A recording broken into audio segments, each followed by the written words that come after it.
नमस्कार मंडळी, चला तर आज बघूयात की अमेरिकेत रस्ता क्रॉस कसा करायचा। तर रस्त्यात सगळीकडे सिग्नलला हे पुश बटन असतं। आपल्याला आता हा रस्ता क्रॉस करायचा असेल तर हे पुश बटन दाबायचं। हे पुश बटन दाबलं की समोर असा बोर्डवरती पेडेस्ट्रियनचं साइन येतं, म्हणजेच तुम्ही आता रस्ता क्रॉस करू शकता।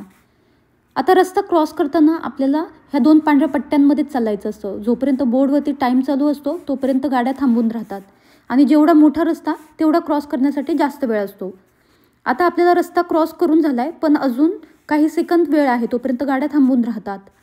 इकडे हा इंटरसेक्शन आहे।